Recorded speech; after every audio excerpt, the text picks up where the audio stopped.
दोस्तों, आपके अपने YouTube चैनल लेज़ी लर्नर पे आपका स्वागत है। आज का टॉपिक है दोस्तों, कौन सी मोटर ज़्यादा करंट लेती है। ठीक है, उस पर चर्चा करते हैं।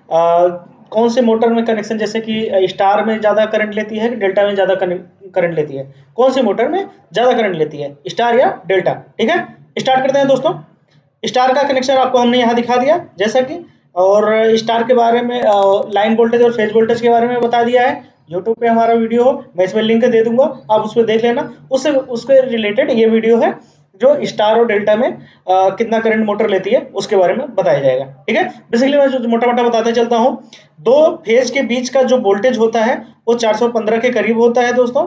ठीक है, इसे लाइन वोल्टेज बोलते हैं। और एक फेज और एक न्यूट्रल, एक फेज और एक न्यूट्रल के बीच 230 वोल्ट होता है दोस्तों। कितना? 230 वोल्ट। इसे हम फेज वोल्टेज बोलते हैं। ठीक है, ये होता है लाइन वोल्टेज और फेज वोल्टेज, जैसा कि हमने आपको बताया।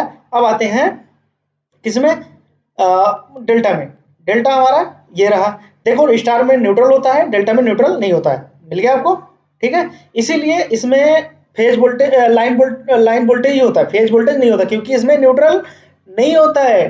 ठीक है, और हम जो करंट निकालेंगे दोस्तों ना, किसी एक फेज की करंट निकालेंगे। अलग अलग फेजों में, ये नहीं कि कंबाइंड तीनों का निकालेंगे। ठीक है, किसी एक फेज का करंट निकालेंगे, उसमें हम चर्चा करते हैं। ठीक है, इसीलिए जो डेल्टा होता है उसमें न्यूट्रल नहीं होता, जिससे उसमें फेज वोल्टेज नहीं होता, उसका लाइन वोल्टेज और फेज वोल्टेज दोनों बराबर होता है। लेकिन इसमें स्टार का जो लाइन वोल्टेज होता है वो अंडर रूट 3 फेज वोल्टेज होता है, या फेज वोल्टेज जो होता है लाइन वोल्टेज का डिवाइड बाय अंडर रूट 3 होता है। ठीक है, चर्चा करते हैं दोस्तों आगे कैलकुलेशन पे। Current calculation in star.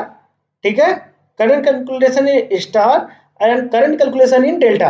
ठीक है, जैसा कि हमने बताया, VL into under root 3 VP, क्योंकि इसमें न्यूट्रल होता है। इसमें जो लाइन वोल्टेज, दो फेज के बीच का जो वोल्टेज होता है वो एक फेज और एक न्यूट्रल के बीच का वोल्टेज और मल्टीप्लाई बाय अंडर रूट 3 होता है। ठीक है, जैसा कि हमने यहाँ पे दिखा दिया है। ठीक है, अब इसमें क्या होगा दोस्तों,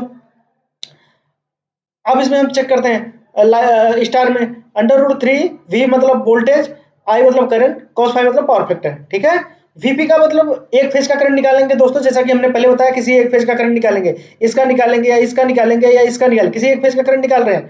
ठीक है, तो इसलिए वहां पे VP की वैल्यू, जो वोल्टेज की वैल्यू होगी, VL line voltage upon under root 3 हो जाएगी। मतलब थ्री फेज में आप जानते हो 415 वोल्टेज होती है, तो उसका VP का वोल्टेज कितना हो जाएगा दोस्तों? फेज वोल्टेज 415 बटा अंडर रूट 3, तो वोल्टेज कितना आ जाएगा? 239.360 वोल्टेज।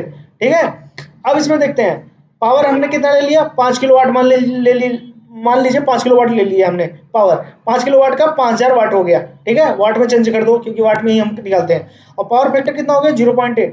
और जैसा कि हमने पहले फार्मूला आपको बता रखा है, ये है, यहाँ से करंट आई निकालोगे तो पावर अपान अंडर रूट 3 आई cos 5 हो जाएगा। जैसा कि पावर 5000, अंडर रूट 3 की वैल्यू 1.732, और इसमें वोल्टेज। ठीक है, इसकी जो करंट वैल्यू आई दोस्तों 15.6 एम्पियर है, 0.6 एम्पियर। ठीक है, क्लियर हो गया ये चीज। अब सेम चीज आ जाते हैं दोस्तों डेल्टा में।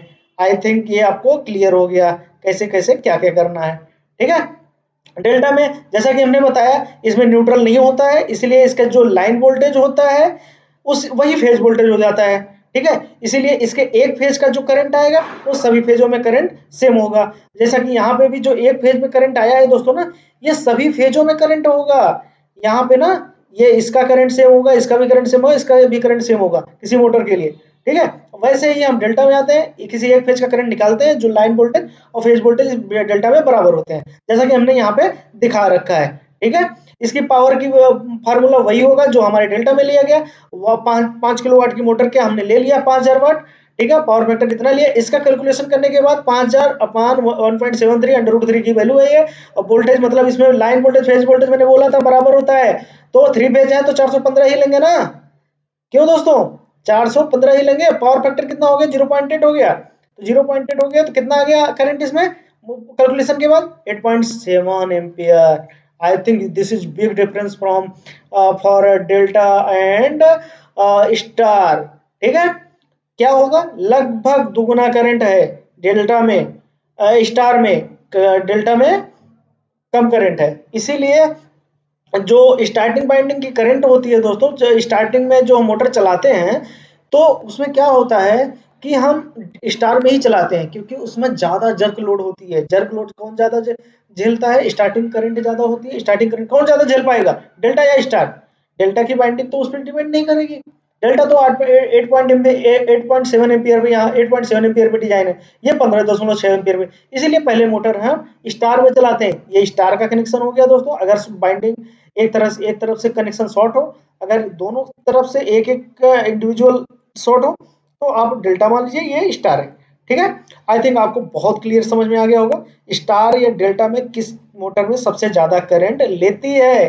बेसिकली कैलकुलेशन के अकॉर्डिंग भी मैंने आपको बता दिया, उसका रीजन भी बता दिया। किसमें लाइन वोल्टेज, इसमें न्यूट्रल होता है, इसलिए इसका लाइन वोल्टेज जो होता है √3 फेज वोल्टेज के बराबर होता है। इसमें न्यूट्रल होता नहीं, इसलिए इसका लाइन वोल्टेज डेल्टा का फेज वोल्टेज के बराबर हो जाता है। ठीक है, थैंक यू सो मच दोस्तों। आज का टॉपिक बहुत इंटरेस्टिंग था। आपको लिंक दे देंगे यूट्यूब की डिस्क्रिप्शन में कि लाइन मतलब स्टार और डेल्टा में फेज वोल्टेज और लाइन वोल्टेज में क्या डिफरेंसेस होते हैं, कैसे उसमें रिलेशन होता है, उसका दे देंगे। उसका वीडियो सेपरेट बना हुआ है। ठीक है, थैंक यू सो मच।